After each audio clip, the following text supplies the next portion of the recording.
Vamos relembrar a aula 1, respondendo as seguintes questões. O que significa a palavra condomínio? Quais são as 3 normas que regulam a vida em condomínio? Qual a principal função de um síndico? O que é uma convenção de condomínio? Quais os principais atributos de uma convenção? O que é um regulamento interno de condomínio? Como é formado o corpo diretivo de um condomínio? Quais são as funções do conselho? Quais são as atribuições em detalhe de um síndico e por que ele se iguala ao nível de um CEO? Quais os tipos de assembleias e para que serve cada uma delas? Gestão financeira. Todo condomínio deve ter uma previsão orçamentária, ou seja, quanto pretende gastar com cada elemento ou item de despesa. O síndico tem obrigações quanto à previsão orçamentária, devendo planejar o orçamento para a obtenção da previsão de despesas e receita, apresentando-as para discussão e aprovação em Assembleia Geral. Com base na previsão orçamentária, é feito o rateio das cotas condominiais. Em seguida, emitem-se os recibos e controlam-se os pagamentos. Não se gasta mais do que se arrecada. Como posso elaborar um bom orçamento? É a pergunta do Dr. Regis. Tome por base o consumo dos meses anteriores. Troque informações com síndicos de prédios vizinhos, preferencialmente do mesmo porte do seu. Se a proposta for elaborada pela administradora, peça 5 dias antes da Assembleia para examiná-la atentamente. Apresente e discuta a proposta previamente com os conselheiros. Faça chegar aos condôminos cópia da proposta a ser votada, juntamente com o edital de convocação da Assembleia. Preveja uma margem de segurança em torno de 10% para que o caixa não fique negativo em virtude de pequenas flutuações da economia. Se possível, realize mapas comparativos, ou seja, coleta de 3 orçamentos de diferentes empresas para a realização de determinada obra ou serviço. Use planilha Excel. Se necessário, peça ajuda aos universitários.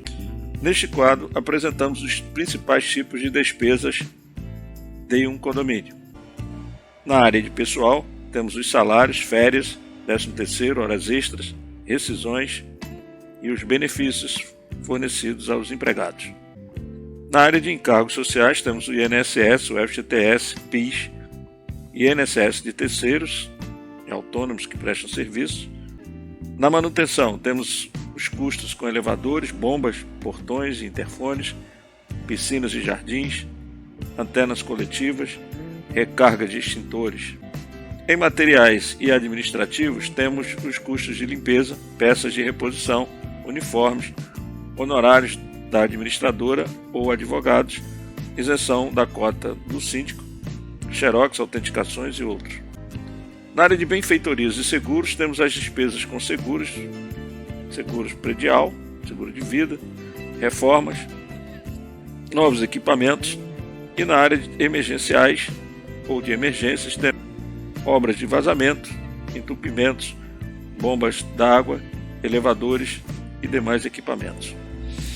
É possível prever no orçamento um saldo credor destinado a despesas imprevistas, pois a convenção determina que de 5% ou 10% do total arrecadado mensalmente sejam contabilizados na conta Fundo de Reserva, estabelecido na Lei do Condomínio.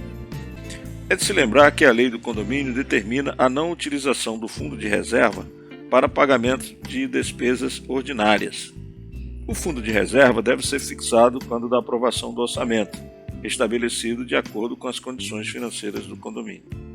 Alguns condomínios criam um fundo de reserva para pagamento de ações trabalhistas.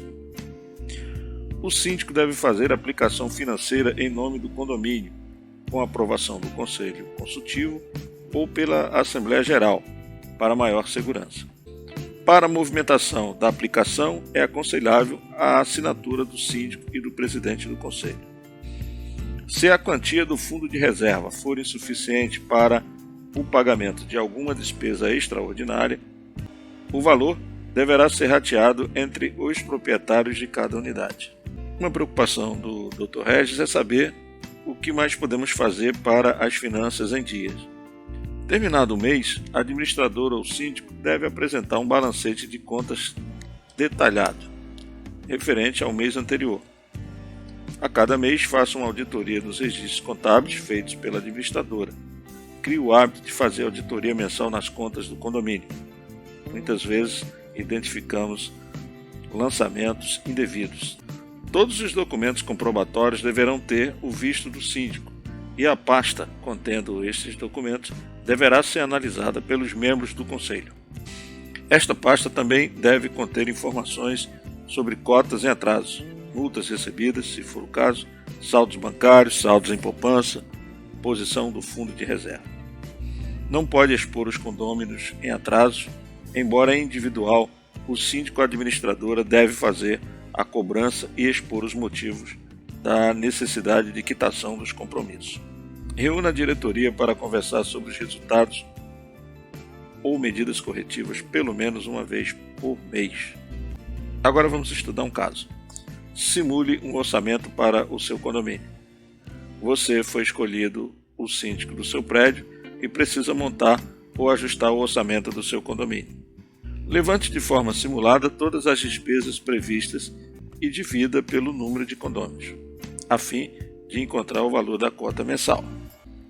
Discutam em grupo ou pensem individualmente sobre estes pontos e façam uma apresentação para um grupo de colegas, como se eles fossem da diretoria, tendo como objetivo buscar o consenso para os valores que serão apresentados em uma AGO. E use o seu caderno de apoio para registrar os principais entendimentos e aprendizados. Agora vamos estudar um pouco sobre documentos e obrigações do condomínio. No condomínio existem documentos de caráter legal, fiscal e pessoal, parte de empregados.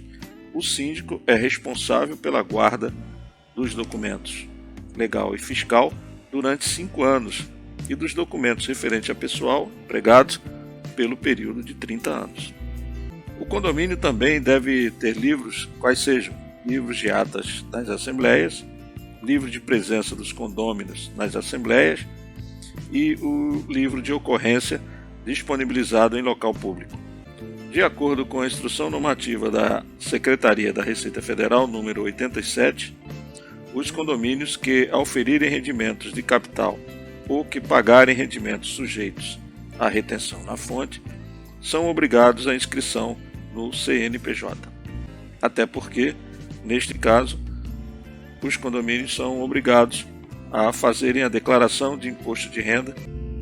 Um outro ponto que nós gostaríamos de recomendar é a criação de um plano de negócio para o condomínio.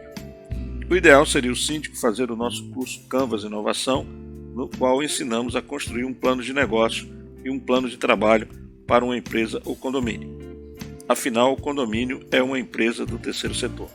Não havendo a possibilidade acima, o síndico pode contratar um consultor dessa área ou buscar um morador que tenha domínio desse assunto e ajude a construir um plano de negócio e trabalho. Tentar utilizar o nosso material e fazer devagarzinho o plano e o plano de trabalho.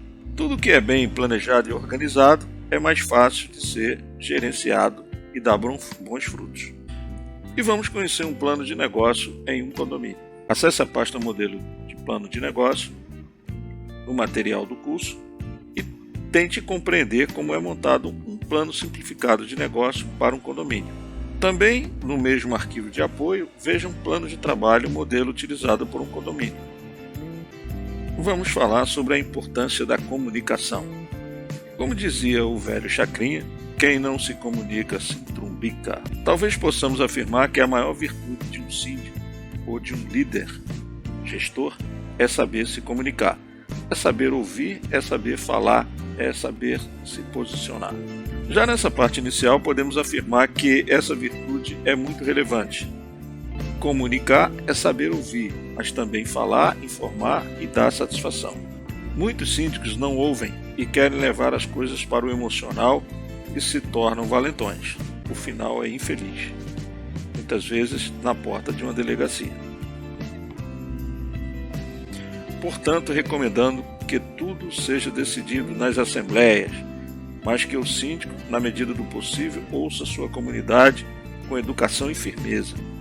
Não queira resolver os problemas na emoção ou com atitudes que não elevam o relacionamento humano. Sabemos que em toda comunidade há os mal educados. O síndico deve ser firme, mas jamais se igualar a esses cidadãos. Há diversas formas de comunicar-se, sendo as mais eficazes as reuniões bem organizadas e participativas, que são diferenciais na gestão de qualquer coisa, de qualquer negócio. As conversas de pé de orelha, olho no olho, são fundamentais. Aqui entra a questão política e a questão da diplomacia, tão importante para evitar os naufrágios, as guerras, etc. Criação de um blog do condomínio e o cadastramento dos condôminos para informações rápidas e online. Grupos de WhatsApp para receber sugestões e reclamações.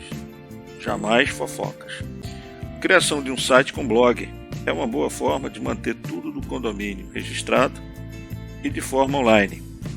Por exemplo, a divulgação do regulamento, plano de trabalho, acesso às contas e ao próprio histórico das comunicações. Eventos sociais para integração, como festas juninas, de final de ano, Páscoa, enfim. Campanhas educativas para a comunidade sobre diversos assuntos. O síndico eficaz é como um sacerdote, cria as comissões e delega a responsabilidade. Os resultados são os melhores possíveis. Antes de encerrar a aula 2, nós gostaríamos de falar da importância, da oportunidade de ser um síndico. Conforme já falamos durante o curso, o condomínio é uma empresa do terceiro setor. O síndico é o comandante. Então, no mínimo, o ganho que se tem de se tornar um líder de uma comunidade, o gestor de uma comunidade, é muito grande. Portanto, nós voltamos a enfatizar a importância de ser um síndico e ser um profissional bem preparado para tocar este desafio. Havendo dúvidas, não hesite em colocá-las no fórum da aula ou peça apoio ao tutor, através do e-mail fabian@fmabr.com. A FMA é a nossa consultoria de gestão e serviços e especializada em descomplicar a sua vida empresarial.